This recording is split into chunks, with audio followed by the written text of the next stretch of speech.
Hola, Dios les bendiga, bienvenidos una vez más a mi canal. Mi nombre es Gen y comparto temas de interés a la luz de la palabra de Dios. Si eres nuevo en el canal te invito a suscribirte y activar la campanita de notificaciones para que no te pierdas ningún video.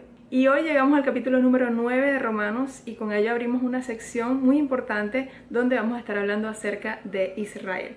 Recordemos que en los primeros capítulos de Romanos se nos hablaba acerca de nuestra necesidad de salvación, que no tenemos manera de justificarnos delante de Dios por medio de nuestras obras no le agradan. Así que luego Pablo nos habla acerca del camino de la justificación, que es solamente a través de Cristo Jesús. No es por obra para que nadie se gloríe. Y luego nos habla acerca de nuestra glorificación futura y la seguridad de nuestra salvación, que fue justamente lo que estuvimos hablando en el capítulo número 8. Así que la pregunta es, ¿dónde entra Israel en este plan de salvación de Dios para con el hombre? ¿Acaso Dios se olvidó de Israel? Acompáñame en este estudio para averiguar qué es lo que dice la Escritura. Así que busca tu Biblia y empezamos.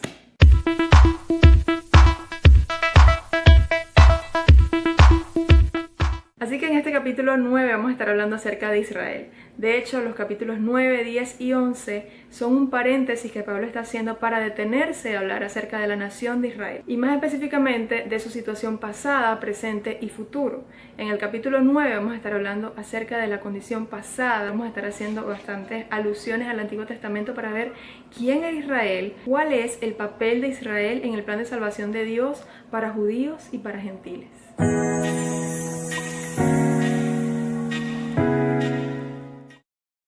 Verdad digo en Cristo, no miento, y mi conciencia me da testimonio en el Espíritu Santo, que tengo gran tristeza y continuo dolor en mi corazón. En estos primeros 3 versículos podemos notar que Pablo inicia con una gran tristeza. Y en 3 ocasiones en el primer versículo lo enfatiza. Dice, verdad digo en Cristo, no miento, y mi conciencia me da testimonio en el Espíritu Santo. Es decir, que esto no se trataba de una emoción.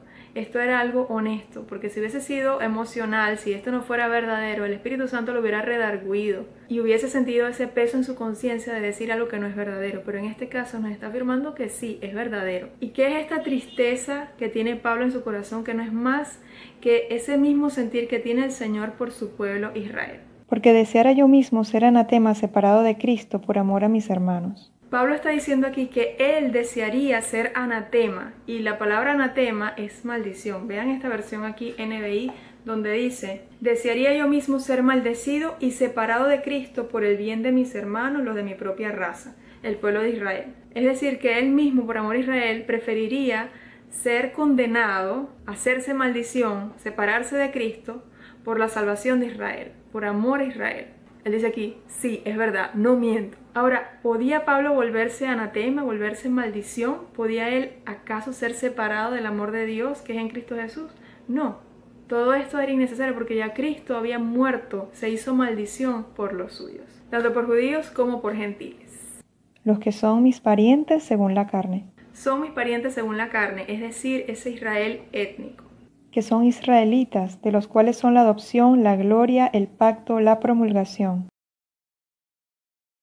De los cuales son la adopción. El pueblo de Israel había sido el primogénito de Dios. La relación que Dios había tenido con Israel era diferente a todas las demás naciones. Es decir, ese trato que Dios tuvo con Israel fue un trato único. Y podemos ver aquí en Éxodo 4, versículos 22 y 23. Y dirás a Faraón, Jehová ha dicho así, Israel es mi hijo, mi primogénito. Israel es su primogénito, como que si se tratase de un hijo. La gloria aquí es la palabra hebrea Shekinah y se manifestaba como nube, como fuego o como luz. La gloria de Dios acompañaba al pueblo de Israel en su camino en el desierto. No lo vemos solamente en el Antiguo Testamento, sino también en el Nuevo Testamento con la transfiguración de Jesús.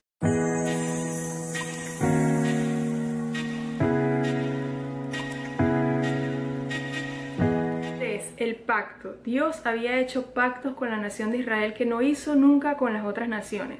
Obviamente hay un pacto universal de que Dios no volvería a inundar la tierra con agua, que es el pacto noético, o sea, de Noé. Pero luego vemos que hace pactos exclusivamente con la nación de Israel, el pacto con Abraham, donde Dios le da la promesa a Abraham, aun cuando era una persona de edad avanzada, que tendría descendencia y que su descendencia heredaría la tierra prometida. El pacto que fue dado por medio de Moisés a través de la ley y estaba condicionado a la obediencia. Este es el pacto que Israel quebrantó. Dios también hace pacto con David, afirmándole que después de él se levantaría uno cuyo reino sería eterno, hablando acerca de Cristo. Y el nuevo pacto que ha hecho Cristo Jesús, por medio del cual recibimos su Santo Espíritu. Número 4, la promulgación de la ley. Ninguna de las demás naciones conocía los mandamientos de Dios, ni sabía cómo el hombre podía acercarse a Dios. Esto solo fue revelado a la nación de Israel. Número 5, a Israel pertenecía el culto a Dios. Y esto, por supuesto, incluía la adoración tanto en el tabernáculo como en el templo. El tabernáculo mientras estuvieron en el desierto y el templo en la época de los reyes de Salomón en adelante. Número 6, las promesas, que las promesas primeramente fueron dadas al pueblo de Israel. De quienes son los patriarcas y de los cuales según la carne vino Cristo, el cual es Dios sobre todas las cosas, bendito por los siglos. Amén. Número 7, los patriarcas, es decir, Abraham, Isaac y Jacob. Cada vez que el Señor se presentaba a su pueblo, le decía: yo soy el Dios de tus padres, el Dios de Abraham, de Isaac y de Jacob. Y Pablo deja lo mejor de último. Número 8, y de los cuales según la carne vino Cristo, es decir, el Mesías, el Salvador. La salvación vino de los judíos, y cumpliendo esa misma promesa que el Señor había dado a Abraham y a David, porque según la carne Cristo es descendiente de David y de Abraham.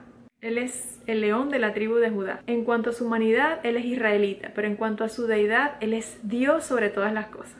Pablo nos acaba de dar aquí 8 beneficios que tenía Israel por encima de las demás naciones. La pregunta es, ¿las aprovechó? ¿Hizo Israel uso de estos beneficios para sí mismo o para el beneficio de otras naciones? No, al contrario. Ellos despreciaron a Dios como Padre, quebrantaron la ley, no tenían fe en las promesas de Dios, y la mayor tragedia es que ellos mismos crucificaron al Mesías.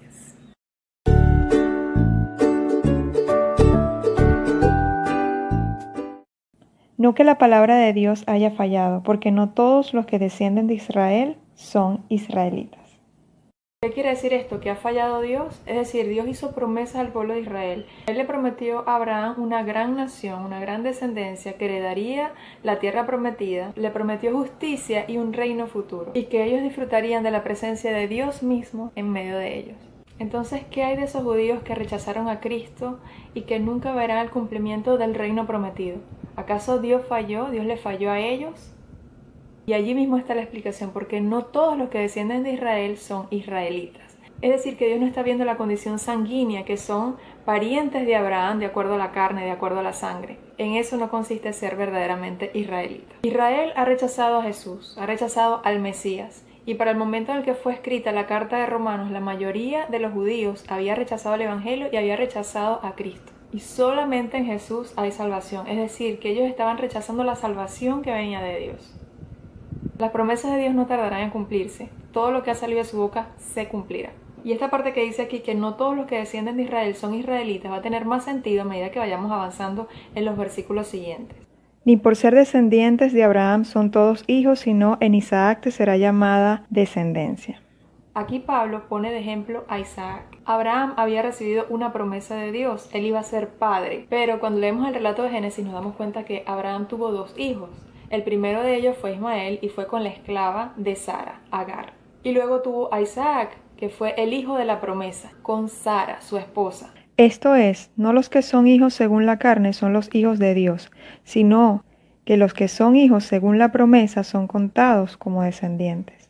Y ese hijo, Isaac, era realmente el hijo de la promesa, no Ismael. Físicamente los dos son hijos de Abraham, pero en la esfera espiritual la promesa vino sobre Isaac y sobre su descendencia. Son los de la promesa los que son contados como descendientes, y ellos son los que van a disfrutar de las promesas de Dios. Porque la palabra de la promesa es esta: por este tiempo vendré y Sara tendrá un hijo. Y esta fue la promesa dada a Abraham. Leo aquí en el verso 9, porque la palabra de la promesa es esta: por un tiempo vendré y Sara tendrá un hijo.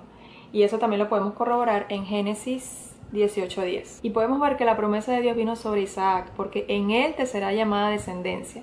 Y no solo esto, sino también cuando Rebeca concibió de uno, de Isaac nuestro padre. A lo mejor la mayoría de las personas puede entender por qué Dios escogió a Isaac en lugar de Ismael, porque Ismael era el hijo de la esclava. Pero en este caso Dios nos da un ejemplo diferente por medio del apóstol Pablo, y es Rebeca. Rebeca, la esposa de Isaac, el segundo patriarca, el hijo de Abraham. Rebeca tenía 2 hijos dentro de su vientre, eran gemelos, el mayor de ellos era Esaú y el segundo era Jacob. Y normalmente los beneficios y los méritos vienen sobre el primogénito, que en este caso sería Esaú. Pero de acuerdo a los planes de Dios y a su elección, él escogió a Jacob. No al primogénito, sino al segundo. Los 2 hijos físicamente eran hijos de Rebeca y de Isaac, pero espiritualmente la promesa vino sobre Jacob. Jacob, cuyo nombre posteriormente fue cambiado a Israel.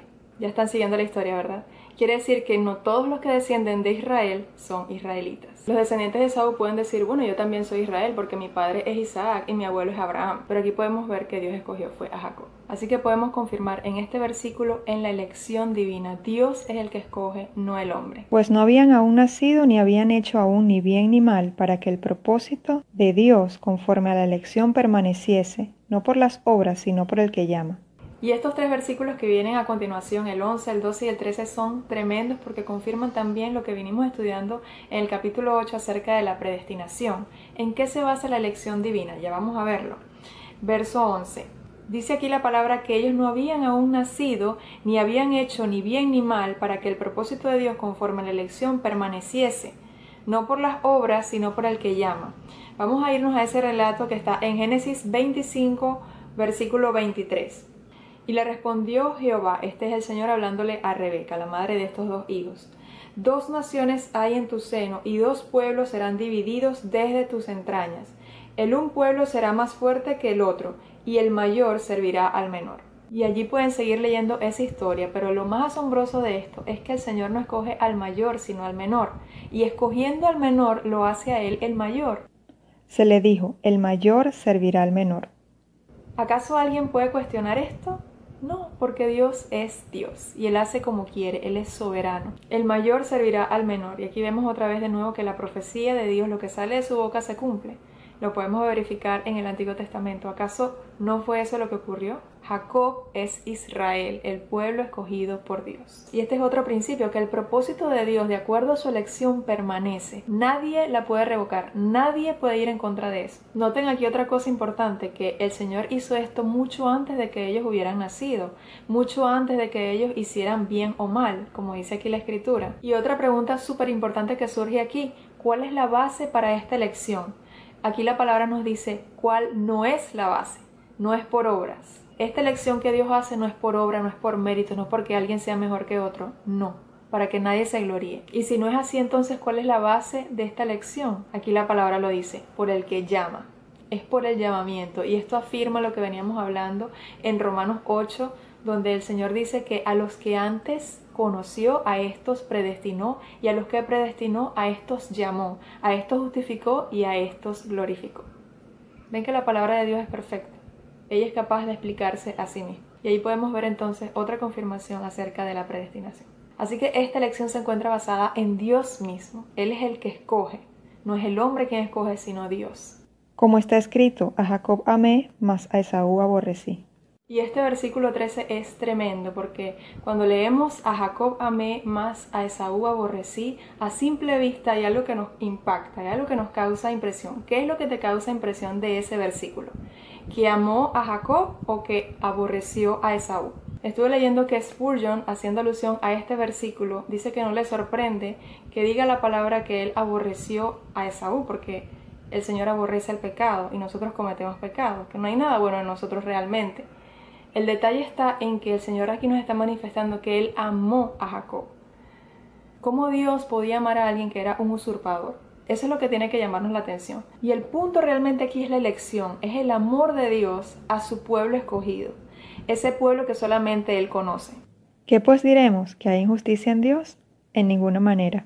Pablo se está aquí anticipando a la pregunta que probablemente tú mismo te estés haciendo.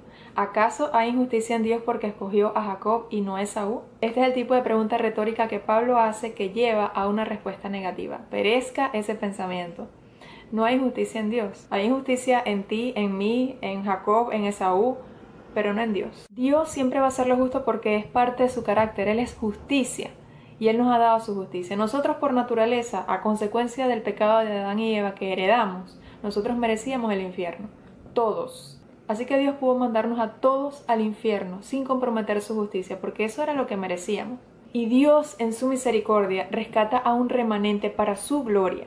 ¿Por qué Dios salvó a este grupito y al otro no lo salvó? Porque eso es lo que las personas piensan acerca de la predestinación. La pregunta es, ¿por qué Dios tuvo que tener misericordia con alguien? Porque Él es Dios. Y esto, hermanos, en lugar de llevarnos al cuestionamiento, ¿por qué Dios hizo esto o hizo aquello?, debe llevarnos a la alabanza, a la doxología, de decir, gloria Señor, que tuviste misericordia de alguien como yo, de alguien que no merecía tu perdón, de alguien que no merecía la salvación. Miren lo que dice la palabra en 2 de Tesalonicenses, capítulo 2, versículo 13. Pero nosotros debemos dar siempre gracias a Dios respecto a vosotros, hermanos amados por el Señor, de que Dios os haya escogido desde el principio para salvación, mediante la santificación por el Espíritu y la fe en la verdad. Entonces, demos gracias al Señor porque estamos del lado de la gracia. Eso es lo que tenemos que hacer. Pues a Moisés dice, tendré misericordia del que yo tenga misericordia, y me compadeceré del que yo me compadezca. Este versículo 15 viene a enfatizar lo que acabamos de hablar ahorita en el verso 14. Dios tiene misericordia de quien Él quiera tener misericordia, y Dios se va a compadecer de quien quiera Él compadecerse. Él es Dios, y Dios es soberano. Él derrama su misericordia sobre quien Él quiera. Y hay personas que puedan decir en este punto, ¿y por qué Dios no derrama misericordia sobre todos? ¿Por qué tiene que ser sobre algunos? ¿Por qué Dios tuvo que mostrar misericordia con tan solo uno de nosotros? Y hay un pasaje en Éxodo 32 que ilustra muy bien esto. Cuando el pueblo de Israel estaba en el desierto, mientras Moisés estaba en el monte, el pueblo hizo un becerro de oro. Y la ira de Dios vino sobre el pueblo. Él pudo haber acabado con todos, pero solamente acabó con 3,000 hombres. ¿Por qué 3,000 y no todos? Por la misericordia de Dios. Él tendrá misericordia del que Él tenga misericordia. Así que no depende del que quiere ni del que corre, sino de Dios que tiene misericordia. Verso 16. Habla de nuevo de la soberanía de Dios para esta elección. Así que no depende del que quiere ni del que corre, sino de Dios que tiene misericordia. Es decir, aquí podemos ver que la base de la misericordia de Dios no es el hombre que corre, es decir, que se esfuerza, ni es del hombre que quiere según su voluntad, no es porque yo quiero recibir la misericordia de Dios, no es el hombre quien elige esto, es Dios quien hace la elección, es de quien Él quiera tener misericordia. Y esto es para maravillarnos, saber que la misericordia de Dios no dependió de tu esfuerzo ni de tu deseo, sino de Dios. Fuimos escogidos por Él. De entre tantas personas, Él quiso tener misericordia de nosotros. ¿Qué otra cosa podemos hacer más que agradecerle al Señor por su infinita misericordia? Cuán grande es el Señor, cuán grande es su amor por nosotros. Así que podemos estar seguros. Gracias por acompañarme una vez más en este estudio. Vamos a dejarlo hasta acá, hasta el verso 16. Y la próxima semana culminamos entonces con este capítulo 9. Quiero mandar un saludo especial a Letu Rivero. Y si tú quieres que te salude en mi próximo video, puedes dejármelo saber en la sección de comentarios. Mi nombre es Gen y nos vemos en nuestro próximo estudio.